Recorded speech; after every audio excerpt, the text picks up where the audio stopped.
La belle-mère prépare l'élimination du bébé du riche millionnaire, mais la bonne, témoin silencieux, suit chacun de ses mouvements. Ce qui se passera ensuite va choquer. Eleanor Vance tenait le bébé dans ses bras, tandis que son reflet dans le miroir révélait une expression que personne d'autre ne pouvait voir. Ses yeux clairs, qui séduisaient autrefois avec aisance, calculaient maintenant chaque mouvement, chaque stratégie. Ce petit être de seulement 6 mois était le seul obstacle entre elle et la fortune qu'elle estimait méritée. Seulement, 3 mois s'étaient écoulés depuis que Grant Sterling, un magnat de l'immobilier de San Francisco, avait perdu sa première épouse peu après l'accouchement. 3 mois depuis qu'Eleanor, avec sa beauté raffinée et ses mots justes au bon moment, était entrée dans sa vie en offrant du réconfort. Maintenant, elle était ici, dans ce manoir de Malibu étincelant, en tant que nouvelle Madame Sterling, responsable d'un héritier qu'elle n'avait jamais demandé et qu'elle ne voulait certainement pas. Le bébé se mit à pleurer et Eleanor le remit dans son berceau avec des gestes mécaniques, sans aucune tendresse. C'est alors qu'elle remarqua la présence à la porte. « Madame a besoin d'aide avec le petit Luc ?» demanda Maria Sanchez, la gouvernante, qui portait un uniforme noir avec des détails blancs et une coiffe retenant ses cheveux bouclés. « Non, merci », répondit Eleanor sèchement.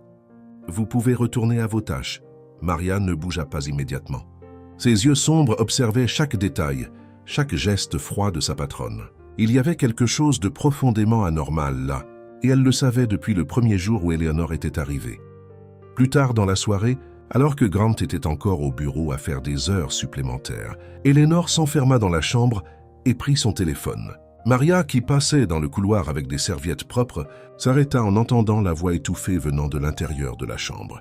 « Oui, je suis sérieuse, Tiffany », disait Eleanor au téléphone, sans se rendre compte que la porte n'était pas complètement fermée. « Ce bébé est un problème qui doit être réglé. Non, il ne peut pas simplement disparaître.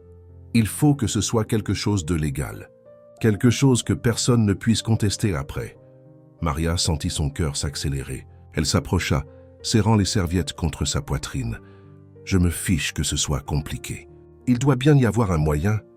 L'adoption, peut-être. Quelque chose qui donne l'impression que je fais ce qu'il y a de mieux pour l'enfant. » Eleanor rit doucement, un son sans humour. « Bien sûr que ça me rapportera plus s'il n'est pas dans le testament, Tiffany.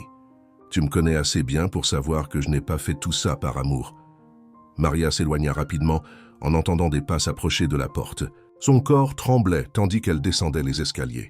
Cette nuit-là, allongée dans sa chambre à l'arrière de la maison, elle ne parvint pas à dormir. Les paroles d'Eleanor résonnaient dans son esprit comme une alarme constante.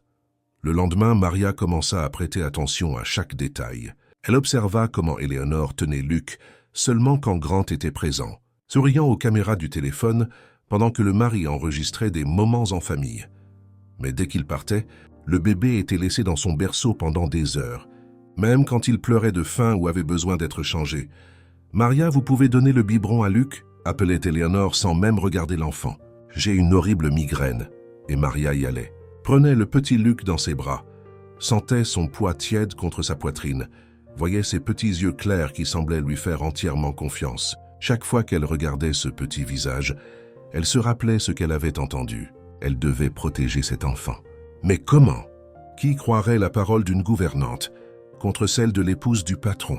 C'est alors qu'elle décida de commencer à tout documenter. Elle avait un vieux téléphone simple, mais qui enregistrait des vidéos. Elle commença à filmer discrètement les moments où Eleanor ignorait le bébé, les fois où il pleurait sans arrêt pendant que la mère regardait la télévision dans la pièce voisine, les heures où les biberons étaient retardés. La semaine suivante, Eleanor prit rendez-vous avec le pédiatre. Maria, qui accompagnait toujours le bébé aux consultations, remarqua quelque chose d'étrange dans l'attitude de sa patronne. « Docteur, Luc pleure beaucoup la nuit », commença Eleanor avec une expression de préoccupation étudiée. « Et j'ai remarqué qu'il ne réagit pas beaucoup quand je lui parle. Y aurait-il un problème dans son développement ?» Le docteur Robert Schmidt, un pédiatre expérimenté aux cheveux grisonnants, examina Luc attentivement. Le bébé était en bonne santé, réactif, dans tous les paramètres normaux pour son âge. « Madame Sterling, je ne vois aucune anomalie inquiétante. Luc se développe parfaitement, » dit le médecin en prenant des notes sur le dossier. « Mais docteur, je suis sûr qu'il y a quelque chose qui ne va pas, » insista Eleanor. « Peut-être a-t-il besoin d'examens plus détaillés, une évaluation neurologique. » Maria observait tout en silence, assise dans un coin de la pièce avec Luc sur les genoux. Le bébé était calme, regardant autour de lui avec une curiosité naturelle. « Puis-je demander qui est la principale gardienne de l'enfant ?» interrogea le docteur Schmidt, percevant quelque chose d'étrange dans l'insistance de la mère. « Je suis la mère, » répondit Eleanor rapidement. « Oui, je comprends. Mais qui passe le plus de temps avec lui au quotidien ?»« Maria aide beaucoup, » admit Eleanor avec une certaine réticence. Le médecin se tourna vers l'employé de maison. « Et vous, remarquez-vous un comportement anormal chez le bébé ?»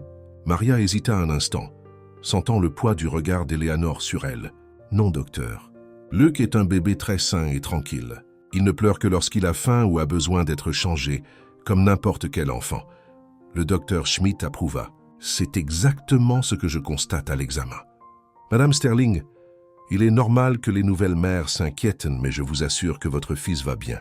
Si un symptôme spécifique apparaît, vous pouvez me consulter, mais pour l'instant, il n'y a pas besoin d'examen supplémentaire. » Eleanor sortit du cabinet visiblement frustrée. Sur le chemin du retour à l'arrière de la voiture, Maria tenait Luc et sentait la tension dans l'air. Quelque chose avait échoué dans le plan de sa patronne et elle devait découvrir exactement ce qui était prévu.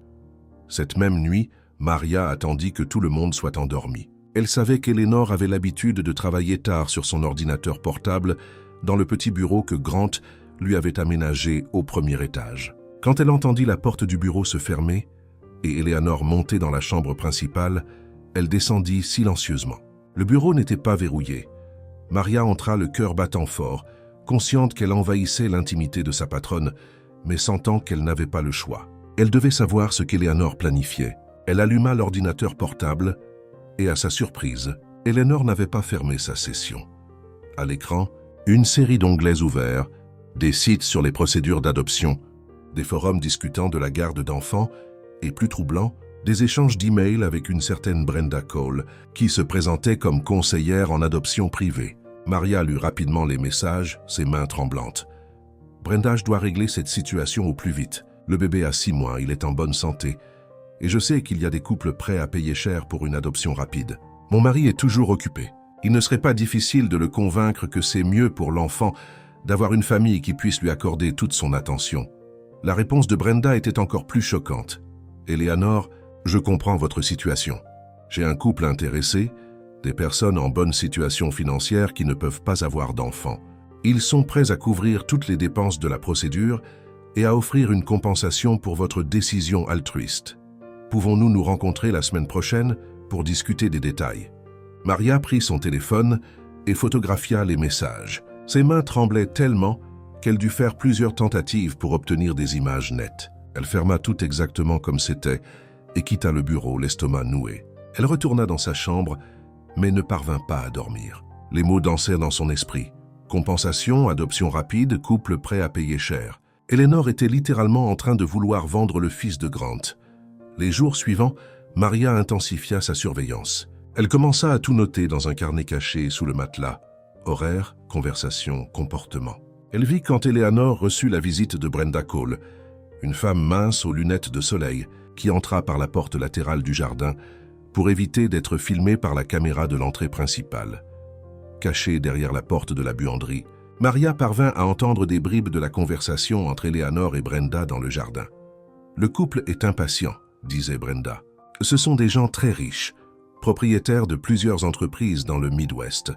Ils ne peuvent pas avoir d'enfants et ont déjà tenté l'adoption par les voies légales. Mais la liste d'attente est trop longue. »« Et Grant ?» demanda Eleanor, allumant une cigarette, bien qu'elle soit en plein air. « Il ne doit rien soupçonner. Vous devez planter la graine dans sa tête. Commencez à parler de la difficulté de s'occuper du bébé, du fait que son travail vous laisse trop seul, de combien il serait mieux pour l'enfant d'avoir 2 parents présents, » conseilla Brenda. « Faites en sorte que cela semble être pour le bien du bébé, pas le vôtre. Et s'il n'est pas d'accord, alors nous devrons être plus inventives. Mais commençons par la façon la plus simple. Cette semaine même, je présenterai le couple comme vos amis lors d'un dîner. Laissez-les rencontrer le bébé. Observez l'interaction. Votre mari doit commencer à envisager l'idée petit à petit. » Maria eut la nausée. C'était si calculé, si froid. Luc n'était pas un enfant non désiré, sans famille. Il avait un père qui l'aimait. Il l'avait, elle, qui s'occupait de lui depuis sa naissance. Et il avait eu une mère. C'est alors qu'un vieux souvenir surgit dans l'esprit de Maria. Elle se rappela un jour, quelques semaines avant l'accouchement, quand la première Madame Sterling, Julia, avait appelé Maria pour une conversation privée. « Maria, je dois te demander quelque chose de très important », avait dit Julia, les mains sur son ventre arrondi. Ses yeux avaient une gravité qui effraya l'employé de maison. « Je sais que cela peut sembler étrange, mais j'ai un pressentiment. Si quelque chose m'arrivait pendant l'accouchement, ne parlez pas ainsi, Madame Julia, tout ira bien. Écoute-moi, s'il te plaît. Si quelque chose m'arrive, promets-moi de prendre soin de mon bébé. Ne laisse personne faire du mal à mon fils. Grant est un homme bon, mais il devient aveugle quand il est en deuil. Promets-le. » Maria avait promis, pensant que c'était juste les craintes normales d'une femme enceinte. Mais Julia avait raison. Quelque chose était arrivé, et maintenant Grant était aveugle. Exactement comme elle l'avait prédit, amoureux d'une femme qui voulait se débarrasser de son fils.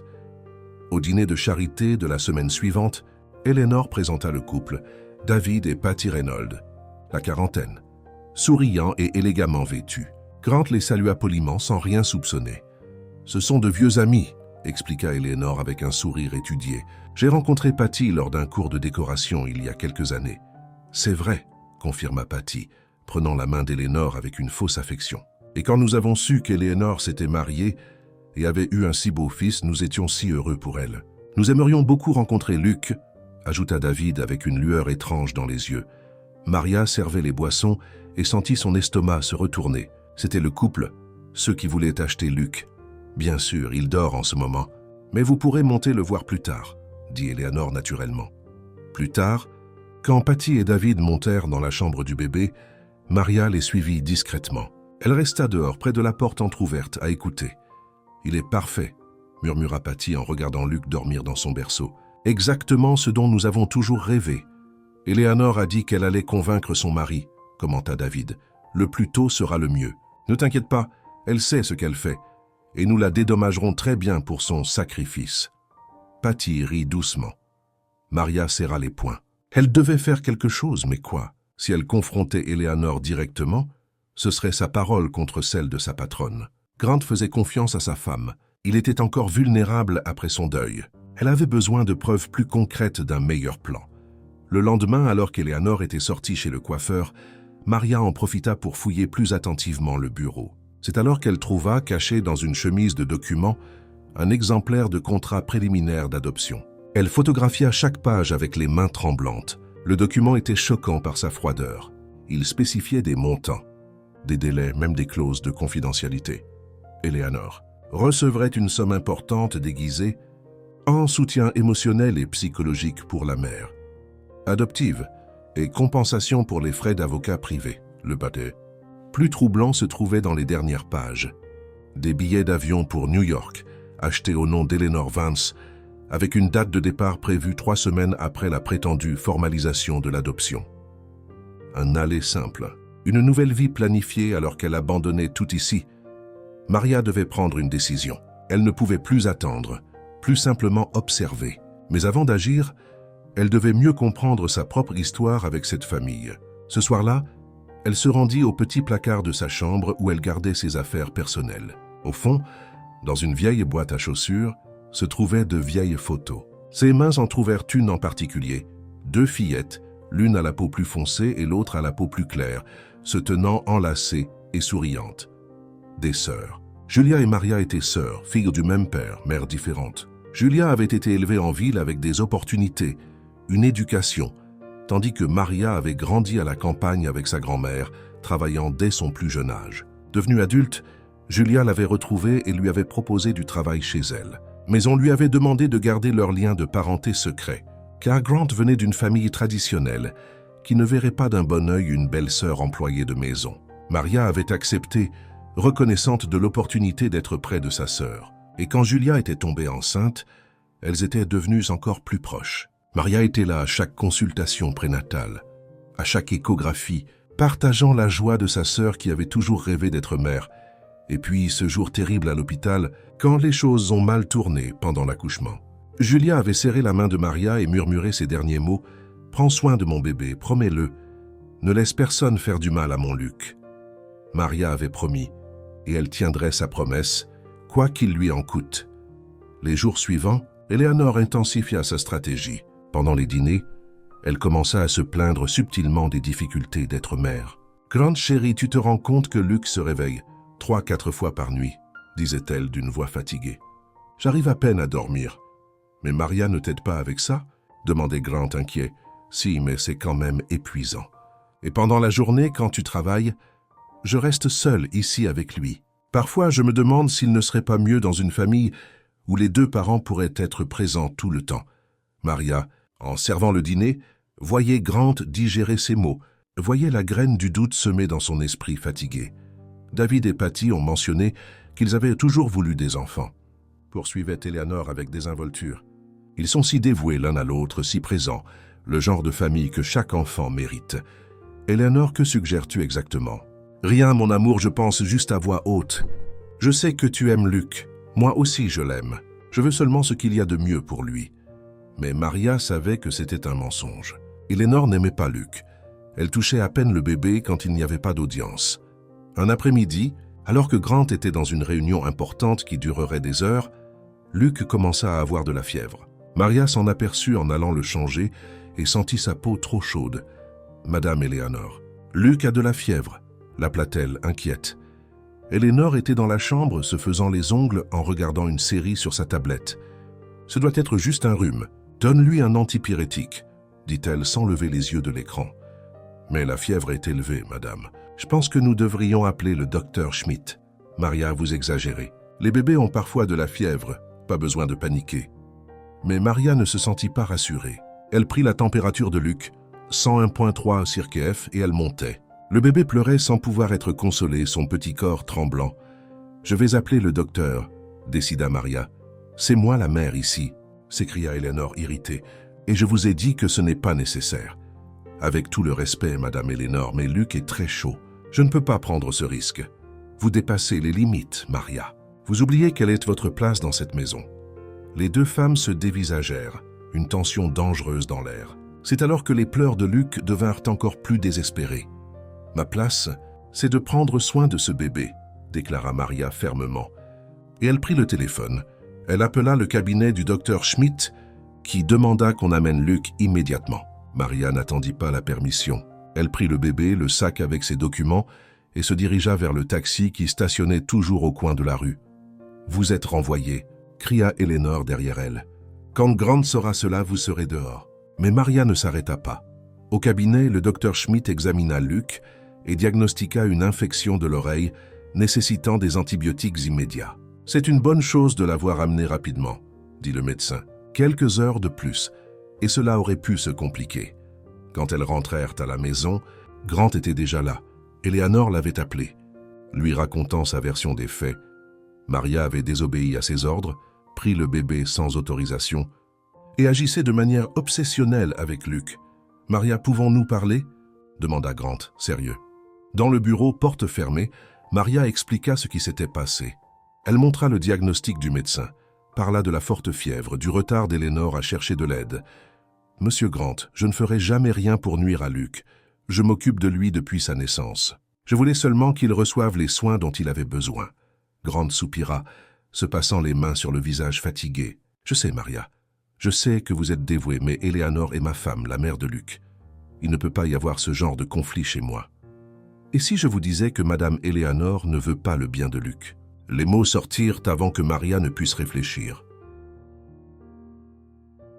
« Que dites-vous » Maria hésita. Si elle disait tout maintenant sans preuve suffisante, Eleanor nierait, et elle passerait pour une employée rancunière inventant des histoires. Il fallait être plus intelligente. « Rien, monsieur, pardonnez-moi. Je suis juste fatiguée et inquiète pour le bébé. » Mais la graine du doute avait été semée dans l'esprit de Grant. Il commença à observer davantage, à prêter attention aux petits détails qui lui avaient échappé auparavant.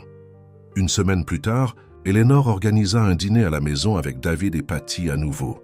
Cette fois, le couple apporta des cadeaux coûteux pour Luc, une poussette importée, des vêtements de marque, des jouets éducatifs. « Vous n'aviez pas à faire cela, » dit Grant, surpris par tant de générosité. « Mais nous le voulions, » sourit Patty. « Les bébés sont si spéciaux et Luc est un amour. » Pendant le dîner, Maria servit à table et observa. Elle vit comment Patty et David regardèrent Luc avec une intensité qui allait au-delà de la simple admiration. Elle vit comment Eleanor orientait la conversation vers des sujets sur l'éducation des enfants, sur l'importance d'avoir 2 parents présents, sur les sacrifices qu'il faut parfois faire pour le bien d'un enfant. « Tu sais, Grant, » commença David avec désinvolture, « Patty et moi avons toujours dit combien nous aurions aimé avoir des enfants. Nous avons essayé pendant des années, mais ça n'a pas été possible. Je suis vraiment désolé, dit Grant. Sincèrement, c'est pour cela que nous vous admirons tant, poursuivit Patty. Vous voir avec Luc nous émeut. C'est le genre de famille dont nous avons toujours rêvé.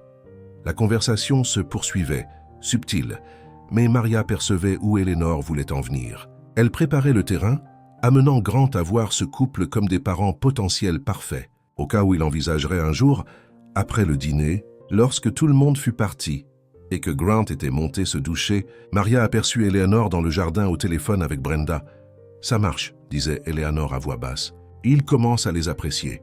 Encore quelques semaines à semer l'idée et je pourrais exercer une pression plus ouverte. » Maria enregistra la conversation à travers la vitre de la cuisine, son téléphone dissimulé derrière un vase de plantes. « Et l'argent » demanda Eleanor. « Il est déjà réservé. Dès que les papiers seront signés, tu recevras la première partie. Le reste lorsque l'adoption sera finalisée, » répondit Brenda de l'autre côté de la ligne. « Parfait. Dans 2 mois, je serai à New York pour commencer une nouvelle vie, loin de cette maison, loin de ce bébé que je n'ai jamais désiré. » Maria sentit des larmes chaudes couler sur son visage. Comment quelqu'un pouvait-il être aussi cruel? Luc n'était qu'un bébé innocent qui n'avait pas demandé à naître, qui n'avait pas demandé à perdre sa mère. Cette nuit-là, Maria prit une décision. Elle devait affronter Eleanor, lui faire comprendre qu'elle était au courant de tout, même si cela devait lui coûter son emploi. Mais elle le ferait stratégiquement, à un moment où elle pourrait tout enregistrer.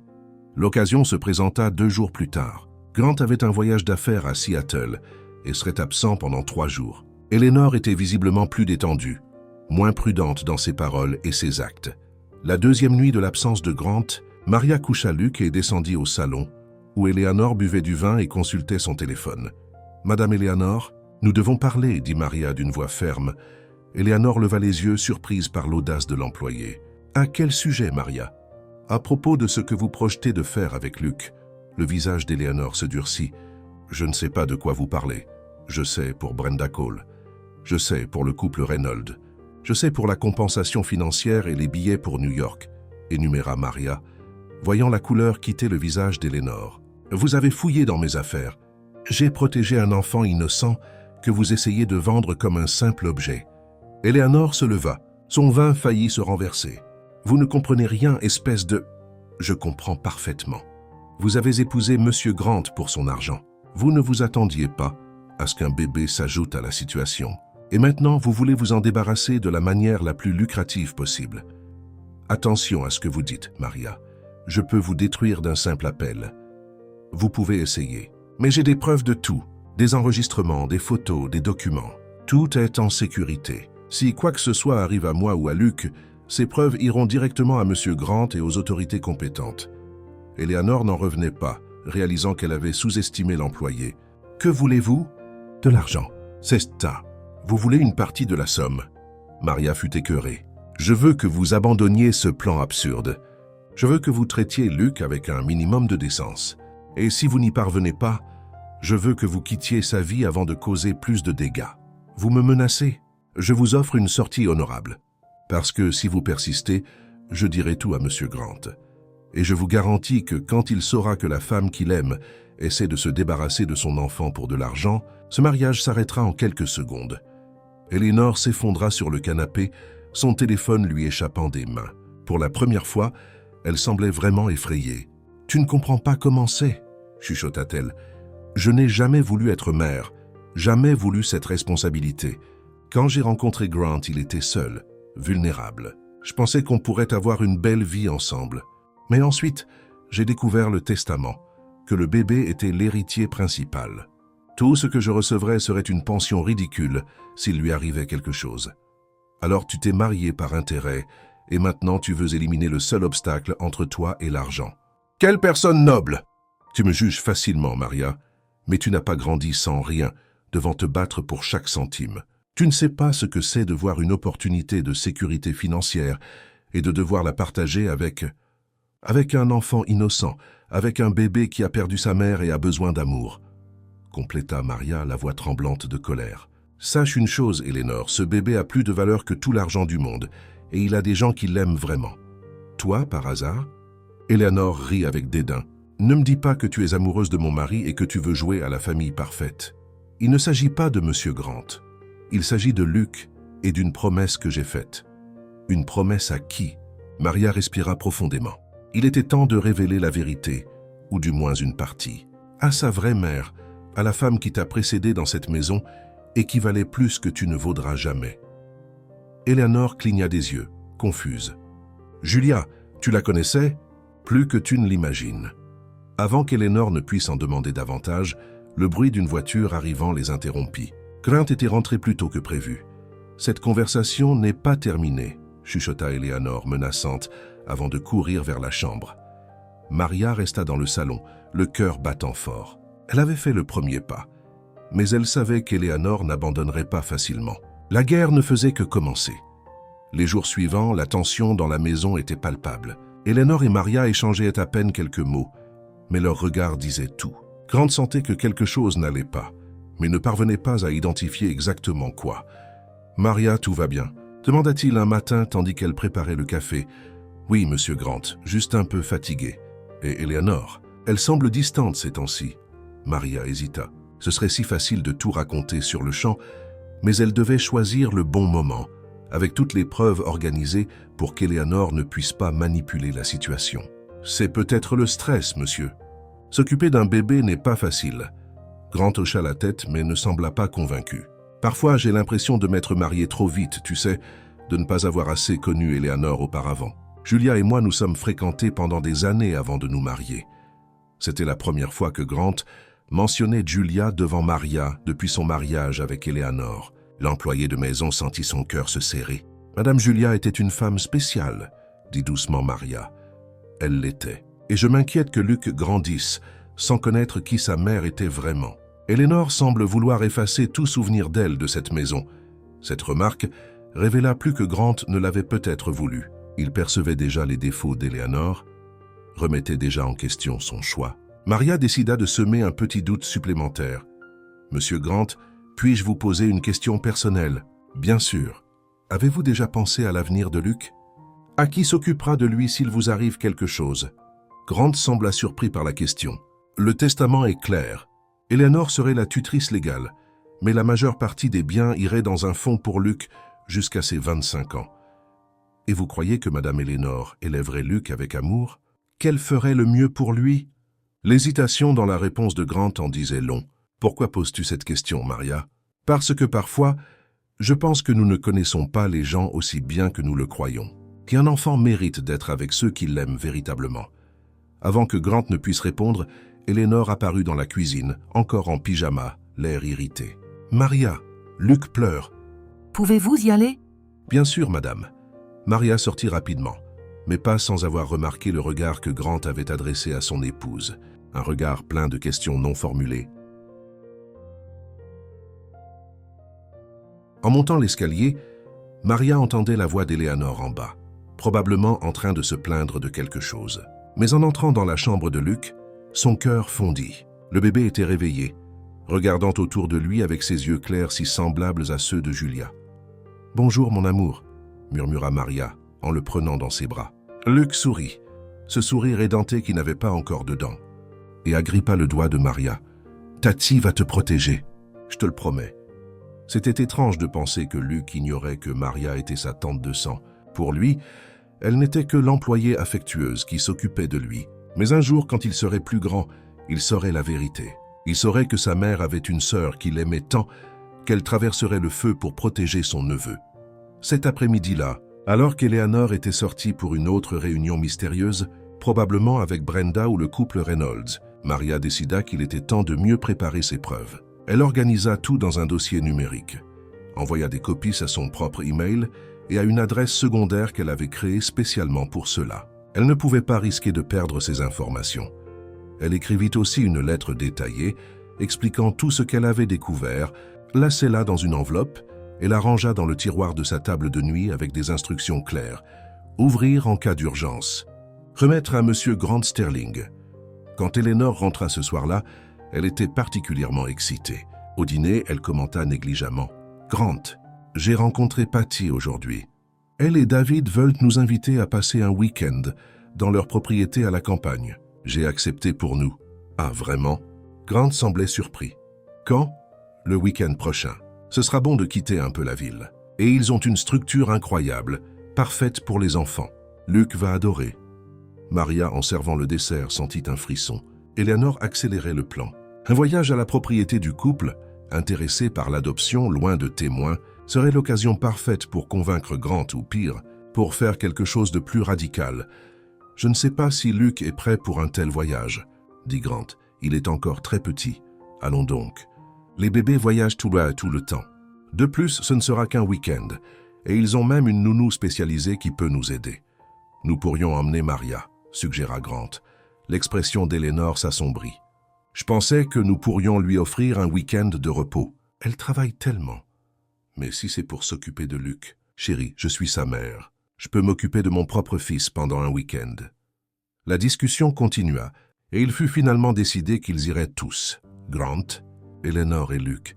Maria ne serait pas emmenée, mais elle était désormais en alerte maximale. Elle devait agir avant ce week-end, avant qu'Eleanor n'ait la chance d'exécuter son plan. Le lendemain matin, avec Grant au travail et Eleanor enfermée dans sa chambre au téléphone, Maria fouilla à nouveau le bureau. Elle trouva ce qu'elle cherchait, un scénario détaillé de ce qu'Eleanor prévoyait de faire pendant le week-end à la propriété. Le document était clinique dans ses détails. Vendredi soir, arrivée, dîner informel, présenter Luc au personnel de la propriété. Observation. Souligner combien le bébé demande du travail. Semer les graines de l'épuisement. Samedi matin, laisser David et Patty jouer avec Luc. Observation. Permettre qu'il crée des liens. Laisser Grant voir à quel point il serait de bons parents. Samedi après-midi. Discussion sérieuse avec Grant sur notre avenir. Observation. Mentionner l'opportunité de travail à New York. Faire pression pour une décision concernant Luc. Dimanche. Selon la réaction de Grant, présenter l'idée de l'adoption ou lui donner plus de temps pour mûrir sa réflexion. Maria avait tout photographié, les mains tremblantes. Eleanor avait tout calculé, chaque étape planifiée pour manipuler Grant. Mais il y avait encore plus de pages. L'une d'elles montrait un virement bancaire déjà programmé. 20 000 $ des Reynolds vers un compte au nom d'Eleanor. Vince avec la mention « à compte accord particulier ». C'était la preuve définitive. Eleanor recevait déjà de l'argent pour livrer Luc. Ce n'était plus seulement une intention, c'était un crime déjà en cours. Maria savait qu'elle ne pouvait plus attendre. Cette même nuit, lorsque Grant rentra du travail, elle demanda à lui parler en privé. « Monsieur Grant, je dois vous dire quelque chose de très important, mais avant, il faut que vous me promettiez de m'écouter jusqu'au bout. S'il vous plaît. » Le ton sérieux de Maria fit s'arrêter Grant. « D'accord, je vous écoute. Madame Eleanor prévoit de donner Luc en adoption, et elle reçoit de l'argent pour cela. » Le silence qui suivit fut assourdissant. Grant cligna plusieurs fois des yeux, comme s'il n'avait pas compris les mots. « Qu'avez-vous dit ? S'il vous plaît, asseyez-vous. J'ai beaucoup de choses à vous montrer. » Dans le bureau, porte verrouillée. Maria montra tout, les enregistrements audio des conversations d'Eleanor, les photos des documents, les emails avec Brenda Cole, le contrat préliminaire d'adoption, le virement bancaire. Grant pâlit à mesure qu'il voyait chaque preuve. Ses mains tremblaient en tenant le téléphone de Maria, écoutant les enregistrements de la propre voix d'Eleanor, disant des choses terribles sur Luc, sur lui, sur tout leur mariage. « Je ne peux pas, je n'arrive pas à y croire, » murmura-t-il finalement. « Je suis désolé, Monsieur Grant, je sais que vous souffrez, mais Luc est en danger. Le voyage de ce week-end est un piège. Eleanor va vous pousser à accepter l'adoption. Et le couple Reynolds va tout faire pour paraître l'option parfaite. David et Patty, ils sont impliqués là-dedans? Ce sont les acheteurs, monsieur. Ils veulent tellement un enfant qu'ils sont prêts à payer pour en avoir un. Peu importe comment. » Grant se leva brusquement, se mit à faire les 100 pas. « Je dois la confronter maintenant. »« Monsieur, attendez. Nous devons procéder correctement. Si vous la confrontez maintenant, elle pourrait détruire des preuves ou fuir. Il faut être stratégique. »« Stratégique, Maria. Cette femme essaie de vendre mon fils. » « Je le sais. » Maria pleurait à présent, elle aussi. Mais si nous agissons par impulsion, elle pourrait retourner la situation. Elle pourrait dire que les preuves sont fausses, que j'ai tout manipulé parce que je veux votre poste. Ou pire, nous avons besoin d'un avocat. Nous devons agir légalement. Grant respira profondément, essayant de se calmer. Vous avez raison. Je suis désolé. C'est juste que j'ai eu confiance en elle. Je pensais qu'elle aimait Luke, qu'elle essayait d'être une bonne mère. Vous étiez en deuil, vulnérable. Eleanor en a profité. Vous le saviez depuis quand? J'ai commencé à soupçonner il y a quelques semaines, mais je n'ai réussi à rassembler des preuves concrètes que récemment. Pourquoi ne m'avez-vous rien dit plus tôt? Maria hésita. Il était temps de révéler une autre vérité. Parce que j'avais peur aussi, monsieur. Peur de perdre mon emploi, d'être éloigné de Luc. Voyez-vous, j'ai fait une promesse à Madame Julia avant son départ. J'ai promis de m'occuper du bébé, de protéger Luc comme s'il était mon propre fils. Julia vous a demandé cela? Oui. Elle avait le pressentiment que quelque chose pourrait mal se passer lors de l'accouchement et elle m'a fait promettre. Grant se rassit, la tête entre les mains. Julia a toujours été sage. Elle savait toujours les choses avant qu'elles n'arrivent. Elle était spéciale, monsieur, et vous avez tenu votre promesse. Vous avez protégé mon fils alors que j'étais trop aveugle pour voir le danger. Ils restèrent un moment en silence, le poids de tout ce qui venait d'être révélé pesant sur eux deux. « Que faisons-nous maintenant » demanda Grant enfin. « Nous annulons le voyage. Nous inventons une excuse quelconque. Pendant ce temps, vous cherchez un avocat de confiance et entamez les démarches pour annuler le mariage et éloigner Eleanor légalement. Elle va se battre. Elle va dire qu'elle a des droits, qu'elle le dise. Nous avons des preuves qu'elle agit de mauvaise foi en essayant de tirer profit de la vente d'un enfant. Aucun juge au monde ne lui accorderait des droits. » Grant approuva, plus ferme maintenant. « J'appellerai mon avocat demain matin. Mais ce soir, j'ai besoin de savoir une chose, Maria. Tout ce dévouement envers Luc, toute cette protection. Est-ce seulement à cause de la promesse que vous avez faite à Julia ?» Maria regarda Grant et décida qu'il était temps de tout révéler. « Non, monsieur. C'est parce que Luc est mon neveu. Julia était ma sœur. » La révélation tomba comme une bombe dans le bureau. Grant se leva à nouveau, cette fois complètement sous le choc. « Quoi? Julia ne m'a jamais dit qu'elle avait une sœur, parce qu'elle m'a demandé de garder le secret. Nous sommes filles du même père, mais de mères différentes. Julia a grandi avec des opportunités que je n'ai jamais eues. Quand nous nous sommes retrouvés à l'âge adulte, elle m'a offert du travail ici. Mais votre famille est traditionnelle, monsieur Grant. Une belle-sœur employée ne serait pas bien vue.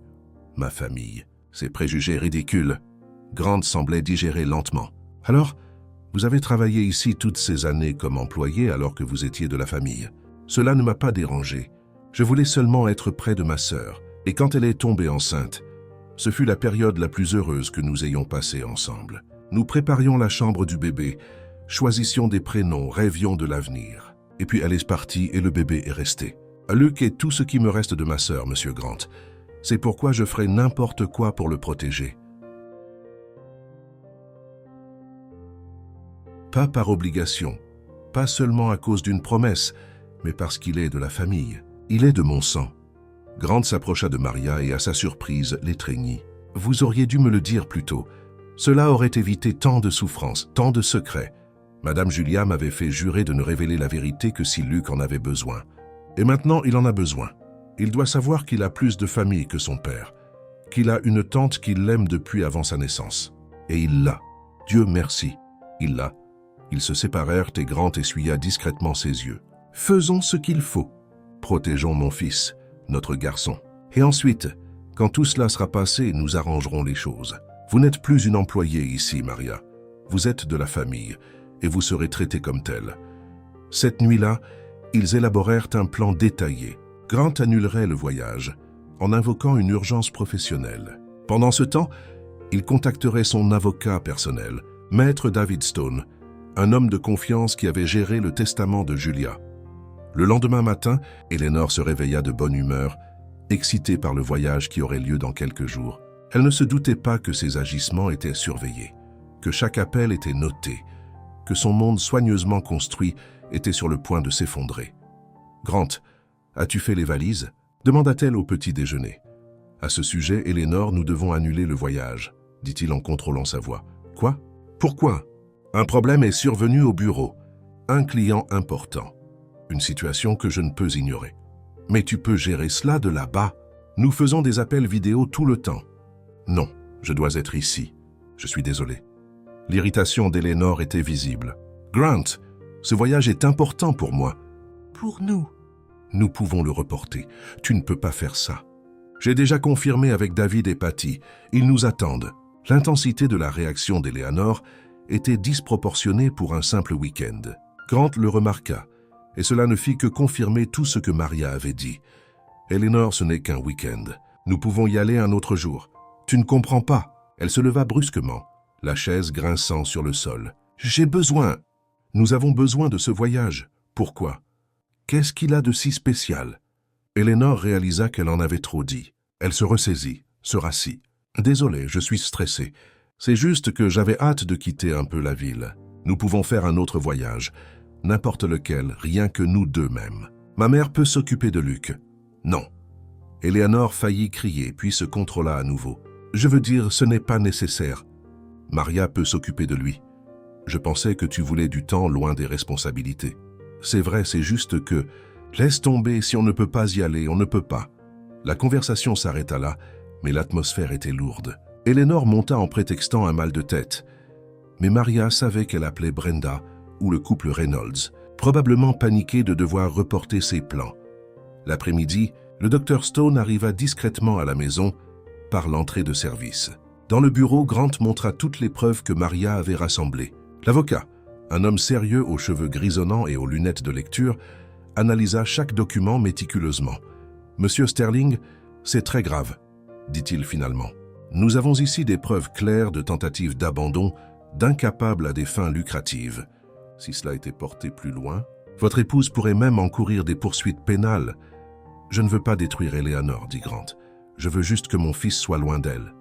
Et c'est votre droit. Avec ces preuves, nous pouvons demander l'annulation du mariage et la déchéance de son autorité parentale sur Luc. Elle ne pourra pas contester.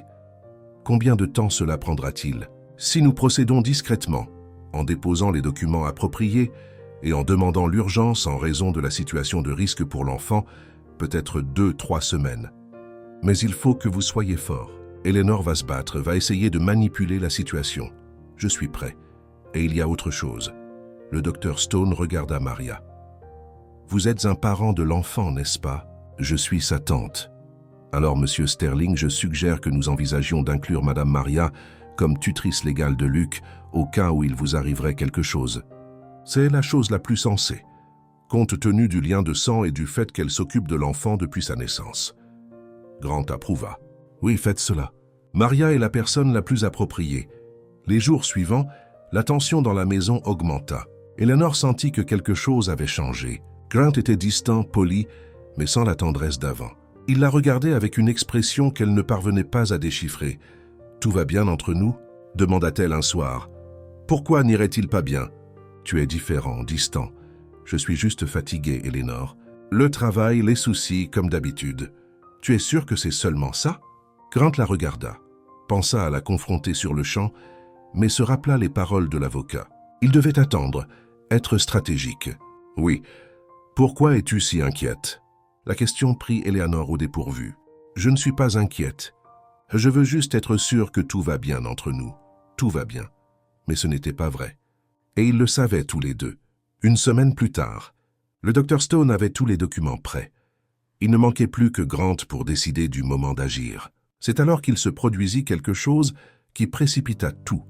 Maria donnait le bain à Luc lorsqu'elle entendit des voix élevées venant de la chambre d'Eleanor. Elle s'approcha discrètement, laissant la porte de la salle de bain entr'ouverte. « Je ne peux plus attendre, Brenda. » Eleanor parlait fort au téléphone. « Il a annulé le voyage.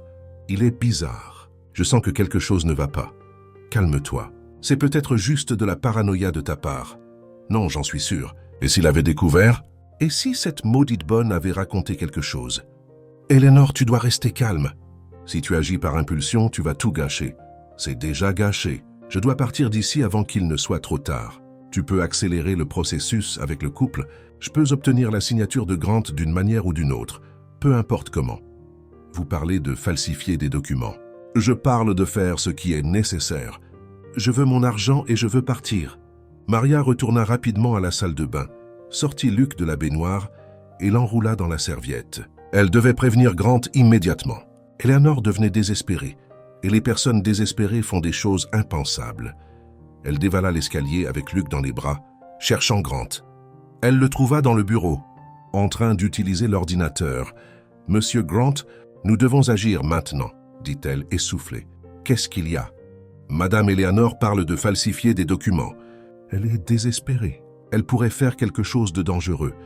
Grant saisit le téléphone. « Je vais appeler le docteur Stone.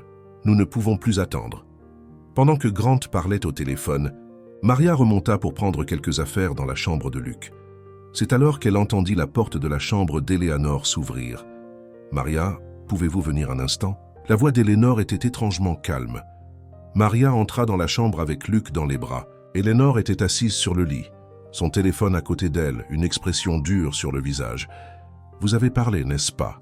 demanda Eleanor allant droit au but. « Parlez de quoi, madame ?»« Ne faites pas l'idiote avec moi. Vous avez dit à Grant mes projets. » Maria serra Luke plus fort. « J'ai dit la vérité. J'ai dit que madame essaie de vendre son fils. » Eleanor rit un son amer. « Vendre, quel mot fort. Je préfère trouver une meilleure famille. Le bébé serait mieux sans moi. Vous le savez. Et il serait mieux avec une famille qui achète des enfants. Avec des gens qui participent à quelque chose d'illégal? Au moins, ils veulent un enfant. Moi, je n'ai jamais voulu ça. Je n'ai jamais demandé à être la belle-mère d'un bébé.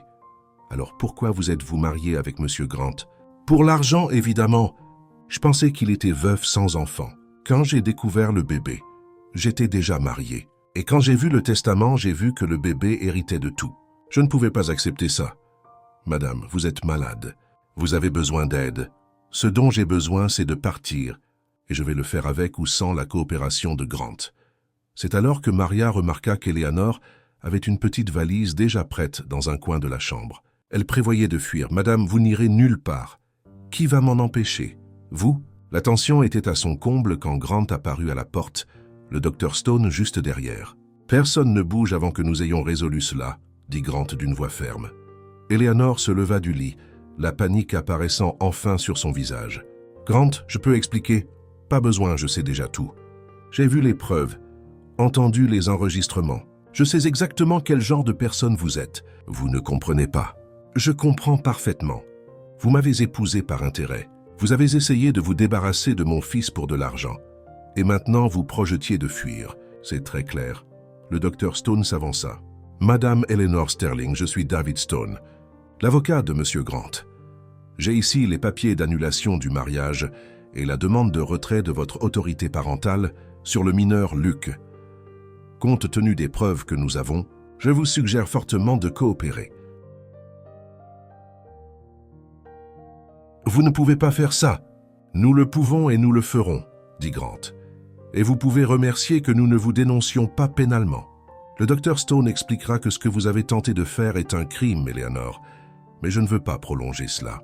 Je veux juste vous éloigner de mon fils. » Eleanor regarda autour d'elle, prise au piège. Son regard rencontra celui de Maria, qui tenait Luke protectrice. « Tout cela est de votre faute, » cracha Eleanor. « Si vous ne vous étiez pas mêlé de ça, si je ne m'en étais pas mêlé, madame aurait vendu un bébé innocent. Je ne regrette rien. » Dans les heures qui suivirent, tout se passa rapidement. Le docteur Stone présenta les documents, expliqua chaque point légalement. Eleanor tenta de discuter, menaça de poursuivre en justice, déclara qu'elle se battrait pour ses droits. Mais quand l'avocat a présenté la preuve de ses conversations avec Brenda et le couple Reynolds, elle s'est effondrée. « Combien de temps ai-je » demanda-t-elle, vaincue. « Pour quitter la maison ?»« Jusqu'à demain midi » répondit le docteur Stone. « Monsieur Grant est généreux. Il aurait pu appeler les autorités. Et l'argent. Mes droits en tant qu'épouse. Vous n'aurez droit à rien d'autre que ce que vous avez apporté dans le mariage. L'annulation sera fondée sur une mauvaise foi avérée. Pas de pension, pas de partage des biens. Et je vous suggère fortement de rembourser les 20 000 $ que vous avez reçus du couple Reynolds. Sinon, ils pourront aussi vous poursuivre. » Eleanor était pâle. Tout son plan s'était écroulé. Elle jeta un dernier regard à Grant, cherchant une once de sympathie, une chance de renverser la situation. « Je t'ai aimé, tu sais, » mentit-elle. Une ultime tentative. « Non, tu ne m'as pas aimé. Mais c'est bon, je m'en remettrai.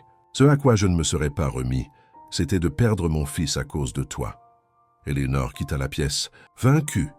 Cette nuit-là, enfermée dans sa chambre, elle appela Brenda pour lui dire que tout avait mal tourné. Elle appela aussi le couple Reynolds, qui fut furieux d'apprendre qu'ils devraient oublier l'adoption qu'ils avaient planifiée. Dans l'autre chambre, Maria mettait Luc au lit, en chantant doucement une berceuse que Julia avait l'habitude de chanter lorsqu'elle était enceinte. Le bébé s'endormit paisiblement, ignorant la tempête qui avait fait rage autour de lui. Grant entra dans la chambre, observant Maria prendre soin de son fils avec tant d'affection. « Merci, dit-il doucement, pour tout. D'avoir protégé Luc, d'avoir tenu ta promesse envers Julia, d'avoir été courageuse quand j'étais aveugle. Pas besoin de me remercier. C'est la famille. Oui, et il est temps que nous commencions à agir comme tel. Demain, après le départ d'Eleanor, nous allons nous asseoir et tout réorganiser. Luc doit grandir en connaissant la vérité, en sachant que sa mère était une femme incroyable, qu'il aimait plus que tout, et que sa tante... Tu peux simplement m'appeler Maria, pas besoin de titre. Tante Maria, insista Grant, souriant pour la première fois depuis des jours. Parce que c'est ce que tu es, et Luc mérite de le savoir. Le lendemain matin, Eleanor fit ses valises en silence. Elle ne regarda pas Luc en descendant les escaliers, ne dit au revoir à personne. Elle monta simplement dans le taxi qu'elle avait appelé et partit, retournant à la vie qu'elle menait avant de rencontrer Grant. Des semaines plus tard, lorsque les papiers de l'annulation furent tous signés, Grant organisa une réunion avec sa famille. Il était temps de tout expliquer, de révéler la vérité sur Maria. « Mère, père, je voudrais vous présenter officiellement, » dit Grant avec Maria à ses côtés, tenant Luc. « Maria n'est pas seulement notre employée de maison. Elle est la sœur de Julia, la tante biologique de Luc, et, à partir d'aujourd'hui, elle fait officiellement partie de cette famille. » Les parents de Grant, Madame Martha et Monsieur William, furent surpris, mais acceptèrent rapidement la révélation. Madame Martha pleura même, disant qu'elle avait toujours senti qu'il y avait quelque chose de spécial dans la façon dont Maria s'occupait de son petit-fils. « Pourquoi ne nous l'avez-vous jamais dit ?» demanda Madame Martha. « Parce que Julia avait peur de ne pas être acceptée, » expliqua Maria. « Nos origines étaient très différentes. Julia a grandi avec des opportunités, moi pas. Elle craignait qu'il y ait des préjugés. S'il y a une chose que je regrette, c'est que ma fille se soit sentie ainsi, dit Monsieur William. La famille, c'est la famille, peu importe d'où l'on vient. Et vous avez prouvé que vous étiez plus de la famille que beaucoup de personnes du sang ne l'auraient fait. » Maria sentit des larmes lui monter aux yeux. Pour la première fois depuis des années, elle n'avait plus à cacher qui elle était, plus à prétendre n'être que l'employée. Elle était tante, elle était famille, elle était reconnue. Dans les mois qui suivirent, la vie commença à se normaliser. Maria emménagea dans une chambre plus grande dans la maison, non plus la petite chambre de domestique à l'arrière. Elle participait aux décisions concernant Luc, choisissait avec Grant les écoles, les médecins, les activités. Luc grandissait heureux, entouré d'un amour véritable. Et bien que tout semblait résolu, la vie avait d'autres leçons à leur enseigner. 6 mois après le départ d'Eleanor, Grant était au bureau lorsqu'il reçut un appel inattendu. C'était Brenda Cole, la conseillère en adoption. « Monsieur Sterling, je dois vous parler d'urgence, » dit-elle d'une voix nerveuse. « Nous n'avons rien à nous dire si vous appelez au nom d'Eleanor. Non, ce n'est pas cela.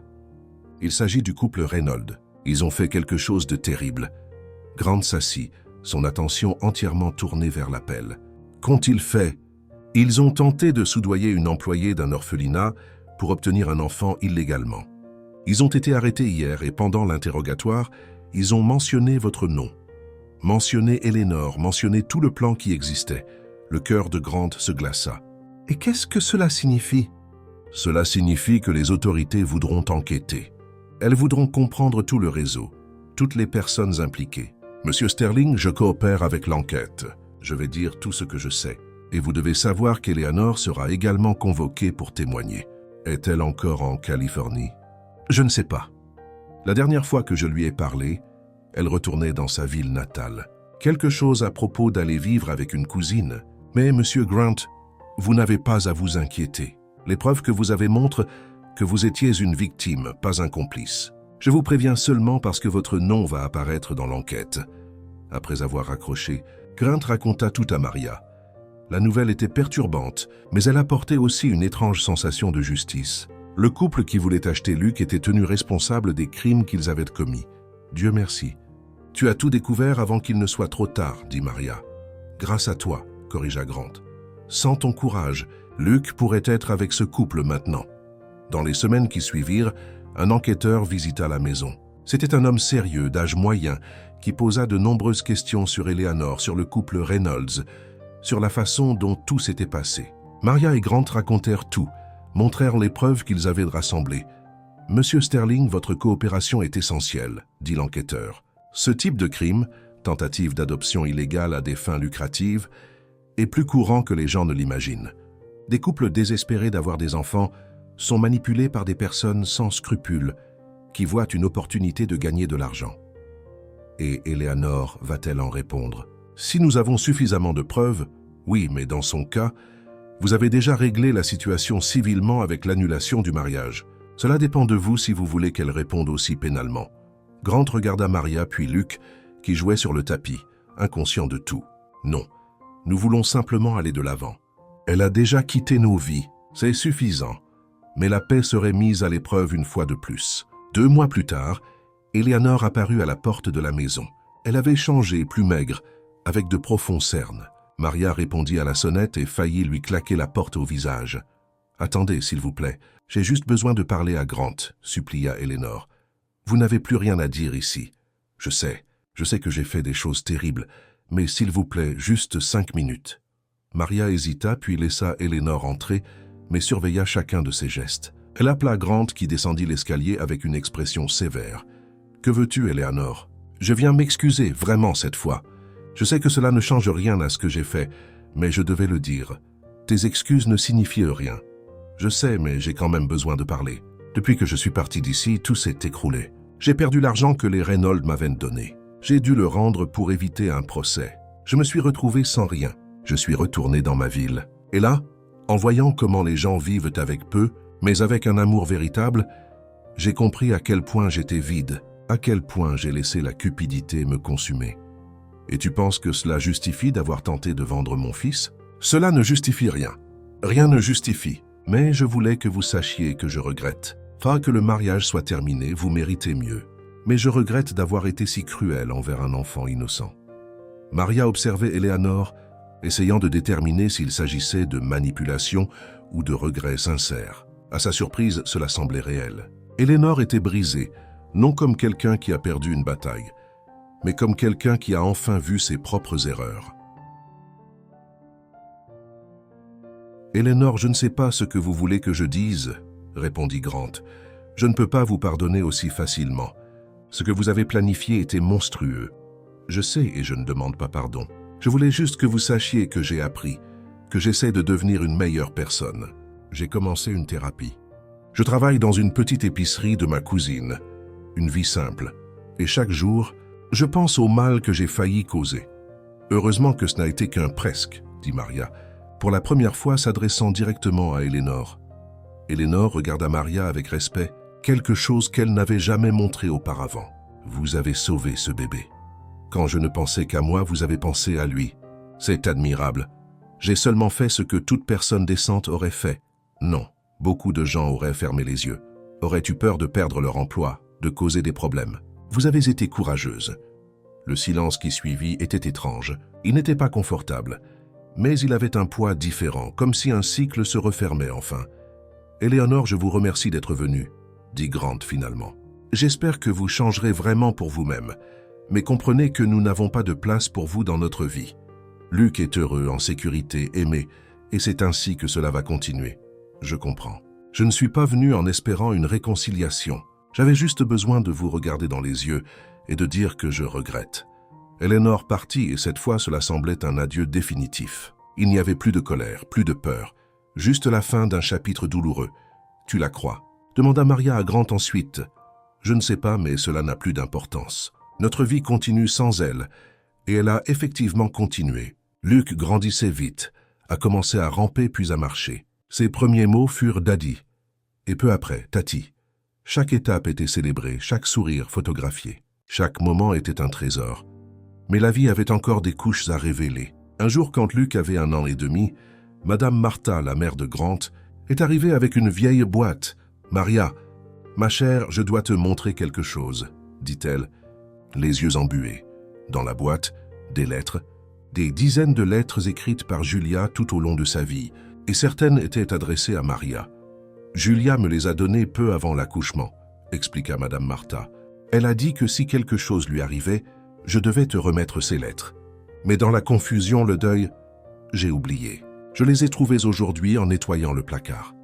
Maria prit les lettres avec des mains tremblantes. Elle reconnut immédiatement l'écriture de sa sœur. Elle s'assit, le cœur battant, et commença à lire. « Chère Maria, ma sœur de cœur, si tu lis ceci, cela signifie que quelque chose s'est mal passé et que je n'ai pas pu rester avec mon bébé. Mon cœur souffre rien que d'y penser, mais je dois être préparé. Tu as toujours été plus forte que moi. Tu as grandi avec moi, mais avec plus d'amour vrai. J'ai eu des opportunités, mais souvent je me suis senti vide. Quand nous nous sommes retrouvés à l'âge adulte, c'était comme trouver la moitié qui me manquait. Maintenant que je suis enceinte, je pense beaucoup à la façon dont je vais élever mon enfant. Je veux qu'il ait le meilleur des deux mondes, les opportunités que j'ai eues, mais aussi l'amour sincère et l'humilité que tu as appris. Je veux qu'il te connaisse, pas comme une employée, mais comme une tante, comme famille. Si quelque chose m'arrive, s'il te plaît, prends soin de mon bébé. Apprends-lui qu'être riche n'est pas avoir de l'argent, c'est avoir des personnes qui t'aiment vraiment.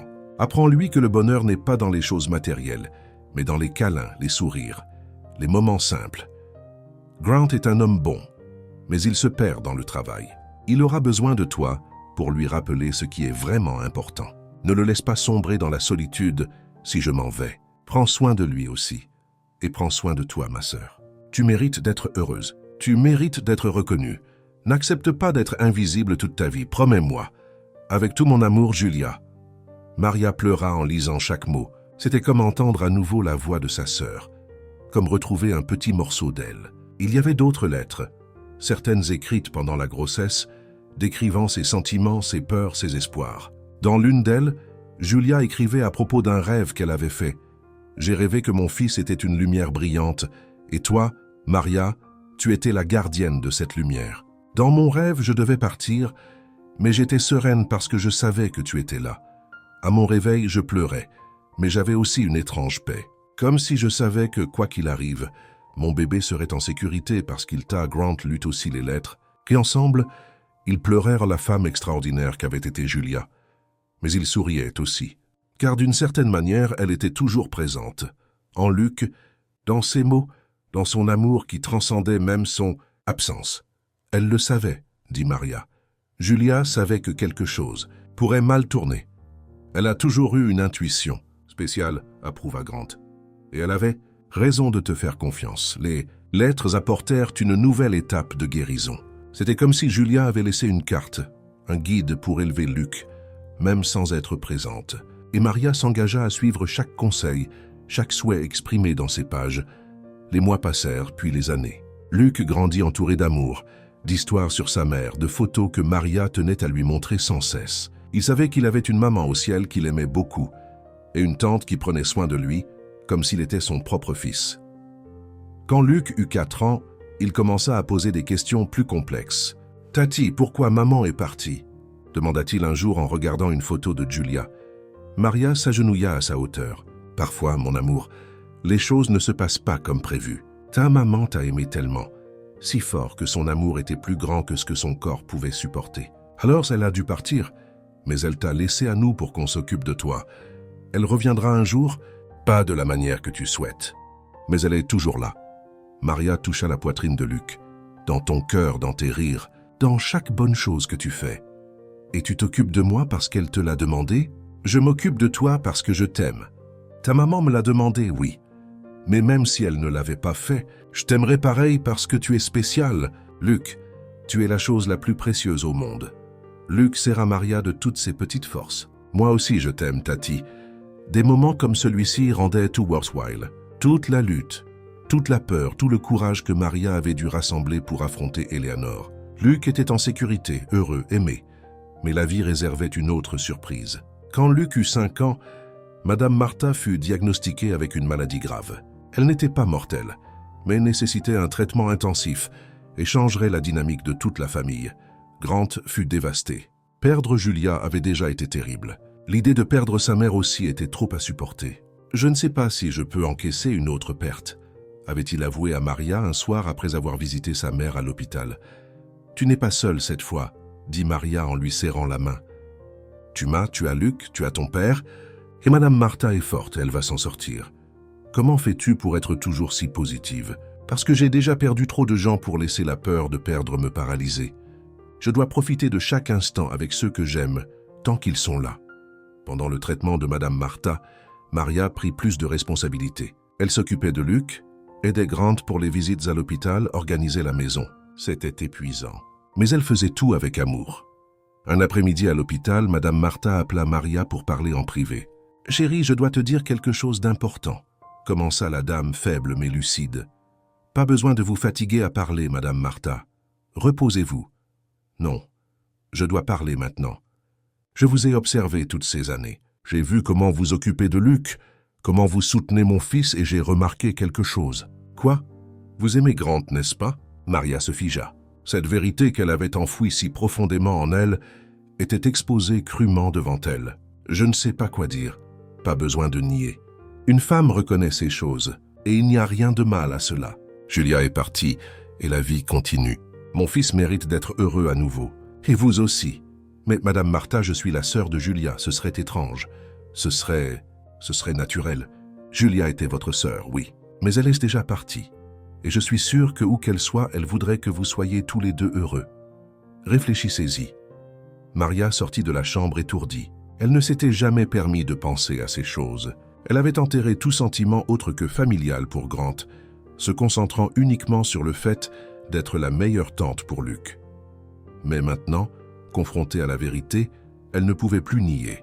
Oui, à un moment donné, au cours de ces années, elle avait commencé à aimer Grant. Pas de la même manière que Julia l'avait aimé, mais à sa façon, construite sur l'amitié, le respect, la complicité. Mais admettre cela, agir en conséquence, semblait une trahison envers la mémoire de sa sœur.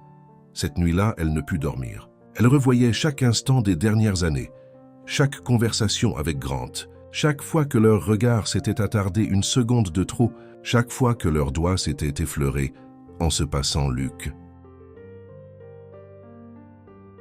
Des signes qu'elle avait ignorés parce qu'elle ne se permettait pas de les voir. Les jours suivants furent étranges. Maria se surprit à observer Grant différemment, remarquant des détails qui lui avaient échappé auparavant. La façon dont il souriait en jouant avec Luc, dont ses yeux brillaient quand il racontait une histoire, dont il était gentil et attentionné envers tous. Grant aussi semblait différent. Il regardait Maria avec une nouvelle intensité, comme s'il avait lui aussi perçu quelque chose qui avait toujours été là, mais que tous deux avaient refusé de voir. Ce fut Luc, avec son innocence d'enfant qui força la question. « Papa, pourquoi tu n'épouses pas Tati Maria ?» demanda-t-il un jour pendant le dîner. Grant s'étouffa avec son eau et Maria laissa tomber sa fourchette dans son assiette. « Quoi, mon fils ? À l'école, tout le monde a un papa et une maman. Moi, j'ai toi et Tati Maria. Vous habitez déjà ensemble, vous vous occupez de moi ensemble. Pourquoi vous ne vous mariez pas ?»« Luc, ce n'est pas comme ça que ça marche, » commença Maria, le visage rouge. « Mais moi, je voudrais que Tati Maria soit ma vraie maman, pas seulement ma tante. » Le silence qui suivit fut lourd. Grant et Maria se regardèrent. Toute une conversation se déroulant sans mots. « Mon fils, je vais t'expliquer quelque chose, » dit Grant en choisissant ses mots avec soin. « Quand deux personnes se marient, c'est parce qu'elles s'aiment d'une manière spéciale. Tati Maria et moi, nous t'aimons, et nous nous respectons beaucoup. Mais c'est différent. Pourquoi ?» Grant hésita, réalisant qu'il n'avait pas de bonne réponse. « Parce que ton père est encore en deuil de ta mère, » intervint Maria. « Et je suis sa sœur. Ce serait étrange. Mamie a dit que ce ne serait pas étrange. Elle a dit que maman voudrait que vous soyez heureux. » Tous deux regardèrent Luc, surpris. Quand Madame Martha avait-elle parlé de cela avec son petit-fils? Plus tard, lorsque Luc dormait, Maria et Grant parlèrent enfin de l'éléphant dans la pièce. « Nous devons parler de ce que Luc a dit, » commença Grant. « Pas besoin. C'est un enfant, il ne comprend pas les complexités. Maria, regarde-moi. » Elle leva à contre-cœur les yeux pour rencontrer les siens. « Ma mère m'a parlé aussi. De nous, de sentiments. Grant, nous ne pouvons pas faire ça, Julia. Julia est partie il y a plus de 5 ans. Et je suis sûr qu'elle ne voudrait pas que je vive seule pour toujours, ni toi non plus. Mais je suis sa sœur. Cela ne semble pas juste. Pourquoi? Parce que la société dit non? Parce que quelqu'un pourrait trouver cela étrange. » Maria, tu as consacré les dernières années de ta vie à mon fils, à moi, à cette famille. Tu as renoncé à ta propre vie, à ta chance d'avoir une famille à toi. J'ai choisi cela, et je t'admire pour ça. Mais je ne veux pas non plus que ce soit ton seul choix. Grant respira profondément. Je suis tombé amoureux de toi. Je ne sais pas quand c'est arrivé. Ce n'était pas soudain, c'était progressif, construit sur le respect, l'admiration, la complicité. Et je sais que cela peut sembler mal à cause de Julia, mais je ne peux plus prétendre que je ne ressens rien. Maria sentit des larmes lui brûler les yeux. Je le ressens aussi, et je me déteste pour ça, car j'ai l'impression de trahir ma sœur. Ou tu l'honores. Julia t'a demandé de prendre soin de moi aussi. Tu te souviens? Dans ses lettres, elle a dit de ne pas me laisser sombrer dans la solitude. Peut-être que cela fait partie de prendre soin. Je ne sais pas si je peux. Je ne sais pas si c'est bien. Tu n'as pas à décider maintenant. Tu as juste besoin de savoir que je suis là, que je ressens cela, et que quand tu seras prête, si un jour tu l'es, je serai là aussi. Cette conversation a tout changé et rien en même temps. Ils ont continué à vivre ensemble, à s'occuper de Luc ensemble. Mais maintenant, il y avait une connaissance mutuelle de sentiments qui était auparavant secrète. C'était effrayant et libérateur à la fois. Madame Martha s'est améliorée avec le traitement, et quand elle est rentrée chez elle, elle a vu le changement entre Maria et Grant. Elle n'a rien dit, a juste souri comme quelqu'un qui sait qu'elle a planté une graine et que maintenant ce n'était qu'une question de temps pour qu'elle fleurisse. Quelques mois supplémentaires ont passé. Un soir, Grant aidait Luc avec un dessin quand le garçon a redemandé sa mère « Papa, tu crois que maman est heureuse là où elle est ?»« J'en suis sûr, mon fils. Elle sait qu'on est heureuse ici. » « Je pense que oui. » Luc est resté silencieux un moment, concentré sur ses crayons de couleur. « Alors, elle n'est pas triste si on est heureux d'une manière différente qu'avant ?» Grant aperçut la profondeur de la question. « Que veux-tu dire, Luc ?» La maîtresse a dit que les gens qui meurent veulent qu'on vive bien, qu'on ne reste pas toujours triste. Alors, si monsieur épouse Tati Maria, maman ne se fâche pas. Elle est contente parce qu'on est heureux. La sagesse simple d'un enfant. Grant a serré son fils dans ses bras, ému. « Tu es très intelligent.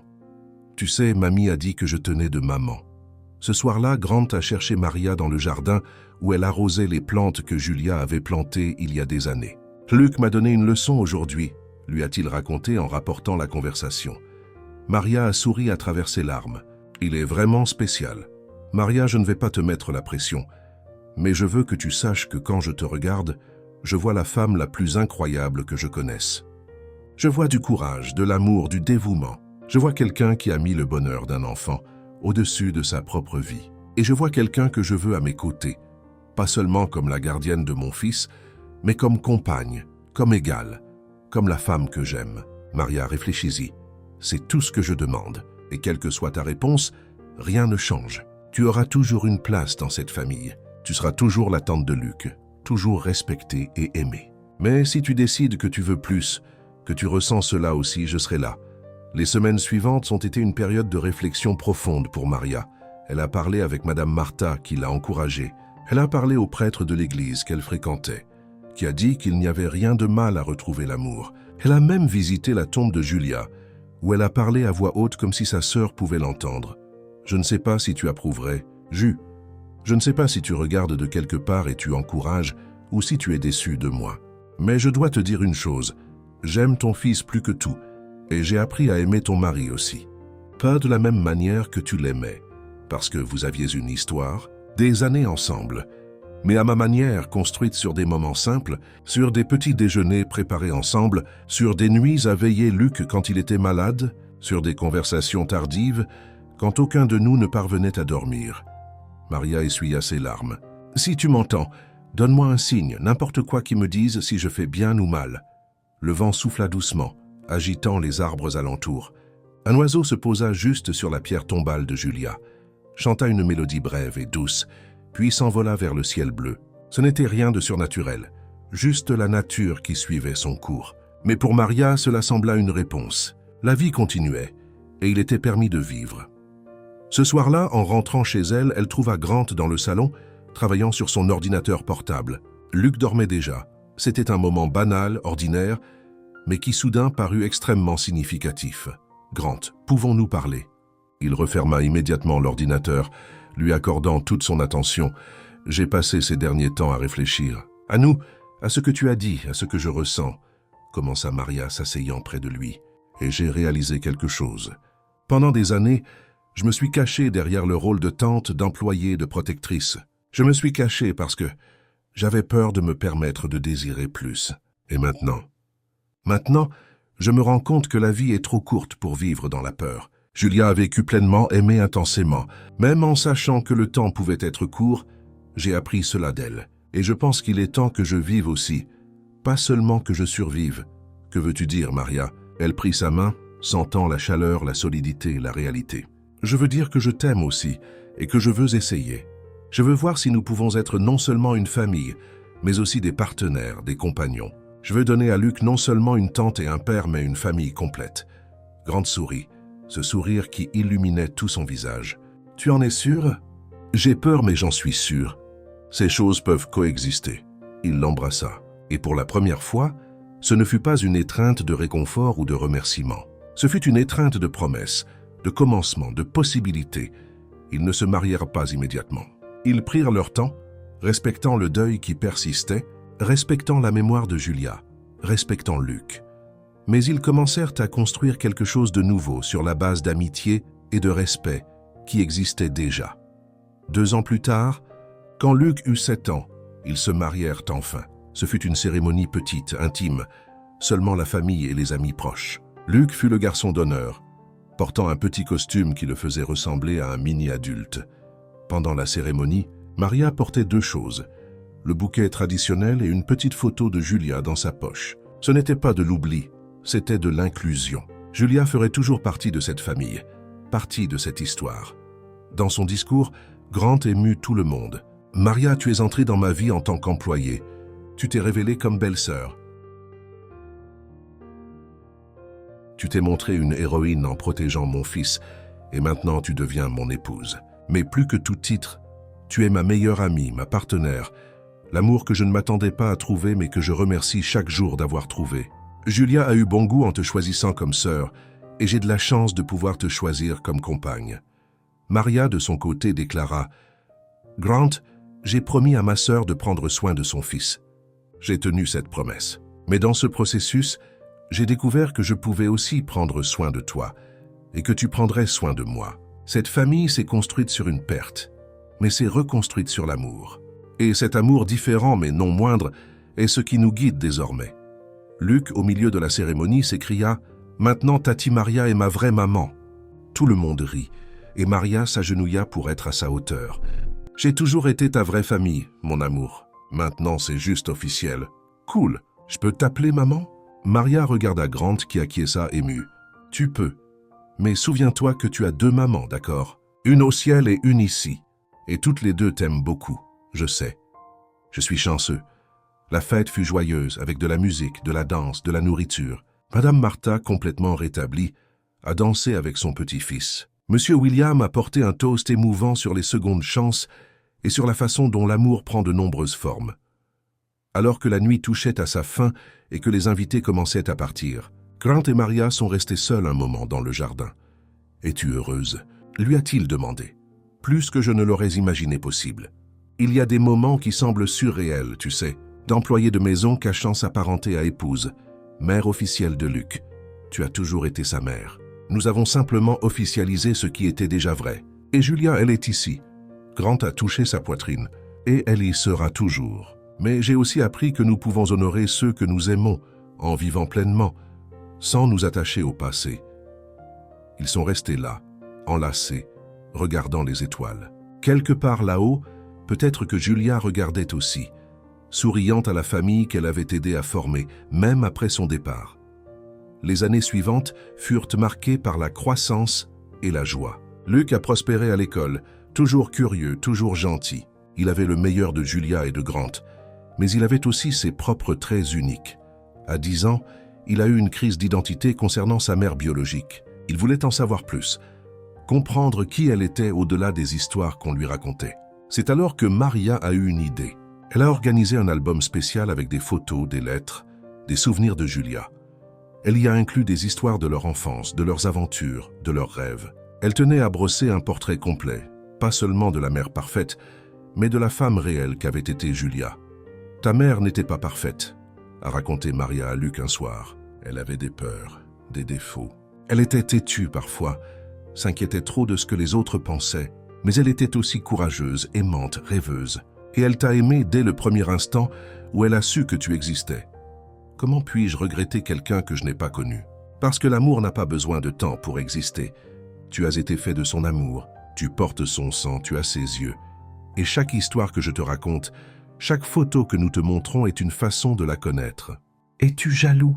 Que je veuille en savoir plus sur elle? Non, mon amour, jamais. Julia était ma sœur. Je l'ai aimée avant de t'aimer. Vouloir la connaître, c'est l'honorer. Et je suis heureuse que tu le fasses. Ces conversations ont rapproché encore plus Maria et Luc.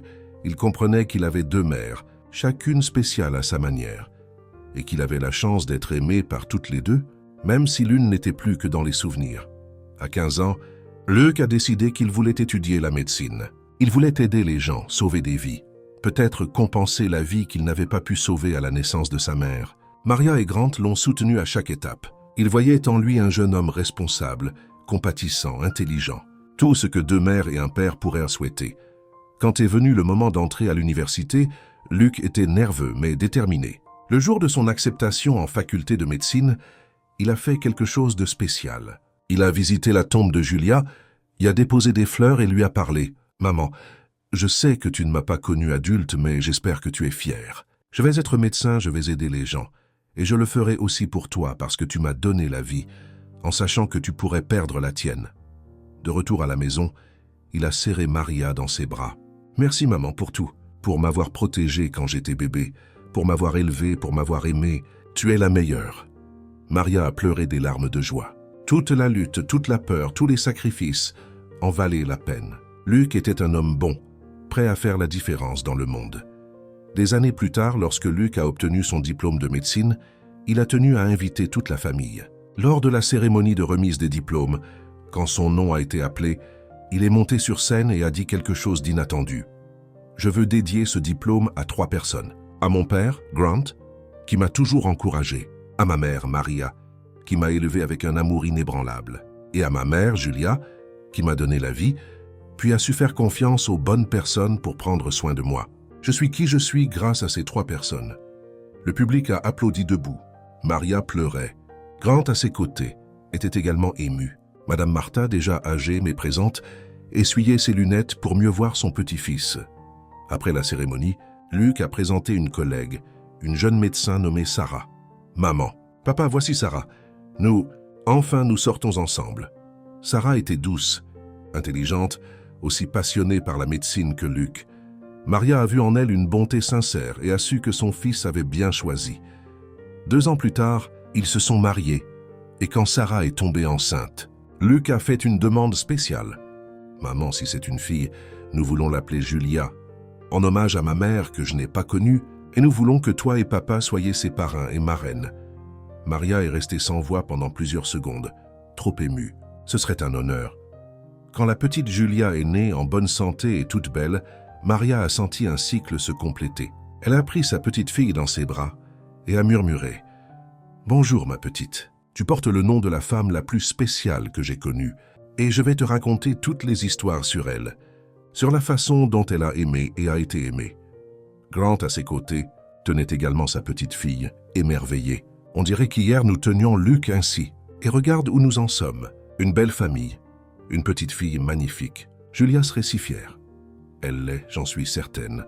Luc observait ses parents avec sa fille, sa femme à ses côtés, et a ressenti une profonde gratitude. Sa vie aurait pu être si différente. Si Eleanor avait réussi ses plans, il serait qui sait où avec des gens qui le voulaient pour l'argent, non par amour. Mais Maria avait été courageuse. Elle s'était battue pour lui alors qu'il n'était qu'un bébé sans défense. « Maman, tu m'as sauvé la vie quand j'étais bébé », a dit Luc, ému. « Je ne l'oublierai jamais. Chaque bon jour que j'ai vécu, chaque réussite existe grâce à ton courage. J'ai simplement tenu une promesse faite à ma sœur, et je ne regrette pas une seule seconde.